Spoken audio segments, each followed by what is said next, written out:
दरवर्षीप्रमाणे यावर्षी सुद्धा हिवरा आश्रम येथील स्वामी विवेकानंद यांची 162वी जयंती महोत्सव मेहकर तालुक्यातील हिवरा आश्रम येथे स्वामी शुकदास महाराजांच्या आश्रमात संपन्न होत आहे। आज महोत्सवाचा शेवटचा दिवस असून आजच्या दिवशी महाप्रसाद वितरित करण्यात आला आहे। तब्बल 300 क्विंटल पुरी भाजी असं महाप्रसादाचे स्वरूप असून हा महाप्रसाद 40 एकर शेत जमिनीवर 100 ट्रॅक्टरद्वारे 3000 स्वयंसेवकद्वारे 2 लाख भाविकांना एकाच वेळेस महापंक्तीत वितरित केला गेला। हा महाप्रसाद घेण्यासाठी लाखो भाविक उपस्थित झाले होते। वांग्याची भाजी आणि पुरी असे 2 पदार्थ महाप्रसादात वितरण करण्यात आला। गिनीज बुकमध्ये नोंद व्हावी अशी ही महापंगत आज पार पडली। आज विवेकानंद जयंती समारोहाचा समारोप झाला। 2 लाख भाविकांनी या ठिकाणी आज महाप्रसादाचा लाभ घेतला।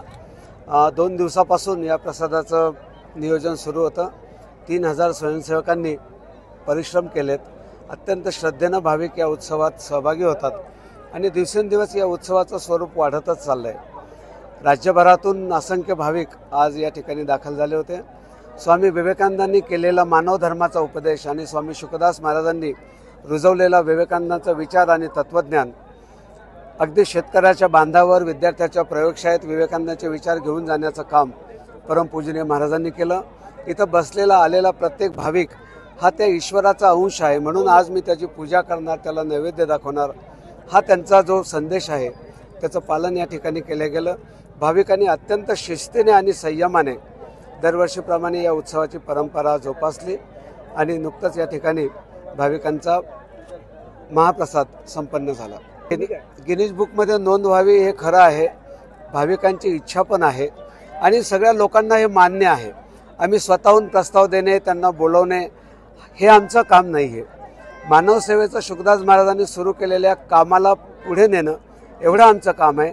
भाविक येतील, भक्त येतील, महाप्रसाद घेतील। ज्यावेळेला गिनीज बुकवाल्यांना आणि इतर रेकॉर्डवाल्यांना वाटेल की आपण गेलं पाहिजे आणि नोंद घेतली पाहिजे, त्यावेळेला त्यांचं स्वागताचे संस्था स्वतःहून कुठल्याही पुरस्काराच्या आणि कुठल्याही प्रतिष्ठेच्या मागे लागत नाही।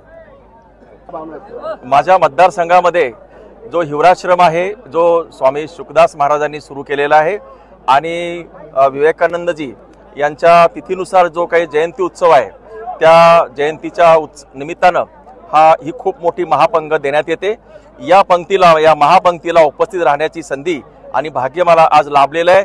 आपण बघितलं असेल की लाखो लोक अगदी शिस्तशीर लाईनमध्ये बसून त्यांनी महाप्रसाद घेतलेला आहे आणि हे जे वातावरण आहे, हे आनंददायी सोहळा जो आहे तो मला तरी वाटतं की महाराष्ट्रामध्ये इतरत्र इतक्या मोठ्या प्रमाणामध्ये अन्यत्र कुठेही नाही आणि त्यामुळे या पंक्तीमध्ये मी सहभागी झालो। मी स्वतः जे काही अन्नदान आहे ते वाटप केलंय, महाप्रसादाचं वाटप माझ्या हस्ते झालेलं आहे। मी स्वतः महाप्रसादाचं सेवन केलेलं आहे। एक वेगळी अनुभूती, एक वेगळा आनंद आणि एक वेगळं माझं सुद्धा जे काही पर्स्पेक्टिव्ह आहे ते ब्रॉड होण्यासाठी आजच्या या प्रसंगानं मला मदत झालेली आहे। मी खूप भाग्यवान आहे। अतिशय बुलढाणा जिल्ह्यामध्ये हे जे आणि माझ्या मतदारसंघामध्ये हिवराश्रम जो आहे आणि स्वामी शुकदास महाराजांनी स्वामी विवेकानंदजी यांचा जन्मोत्सव जो थाटामाटामध्ये सुरू केलेला आहे, इथे लाखो लोकांना जे काही अन्नदान या ठिकाणी झालेलं आहे। जय शिवशंभो, जय शिवशंभो। एक मुलगी हरवली, या ठिकाणी आली बरं का ती मुलगी। हा सोहळा पाहण्यासाठी, हा सोहळा अनुभवण्यासाठी लाखो भाविक दरवर्षी वाट बघत असतात। आजचाच तो दिवस, विवेकानंद जयंतीच्या दिवशी इथे लाखो भाविक भक्त एकत्रित येतात आणि या कार्यक्रमाची विशेषता आपण पाहिली असेल की 1 लाखाच्या वर लोक एक साथ प्रसादाचं ग्रहण करतात आणि प्रसाद वितरणाची ही जी व्यवस्था आहे ती अगदी पाहण्यासारखी असते आणि कुठलीही अनुचित घटना न घडता हा सर्व कार्यक्रम आनंदाच्या, उत्साहाच्या वातावरणात पार पडत असतो आणि खऱ्या अर्थानं हा दिवस म्हणजे वर्षभराची शिदोरी, वर्षभरासाठी प्रेरणा, वर्षभरासाठी शक्ती घेऊन लोक इथून जात असतात आणि पुढचं वर्ष त्यांचं आनंदाच्या वातावरणात, समृद्धीच्या वातावरणात पार पडत असते आणि म्हणून या सोहळ्याला येणाऱ्या सर्व भाविक भक्तांना मी शुभेच्छा देतो आणि विशेष करून या सोहळ्याला ज्यांनी हातभार लावला, श्रमदान दिलं, अशा सर्वांचे आभार व्यक्त करतो। स्वामी विवेकानंद यांची जयंती हिवरा आश्रम येथे फार मोठ्या उत्साहात संपन्न होत आहे। त्याचा सांगता समारोप जो आहे तो हजारो भाविक भक्तांच्या महाप्रसादाने होत असते। इथं वेगवेगळ्या प्रगतीचे सांस्कृतिक कार्यक्रम आणि शेकडो ट्रॅक्टरसह या भोजनदान हे महाभोजनदान प्रसारित करत असतात, देत असतात। सोबतच वेगवेगळे स्वयंसेवक, सर्व कॉलेज महाविद्यालयातील विद्यार्थी या मोहिमेमध्ये सहभागी होत असतात आणि या भव्य कार्यक्रमाची संपूर्ण राज्यातच नव्हे तर देशात सुद्धा दखल घेतली जाते।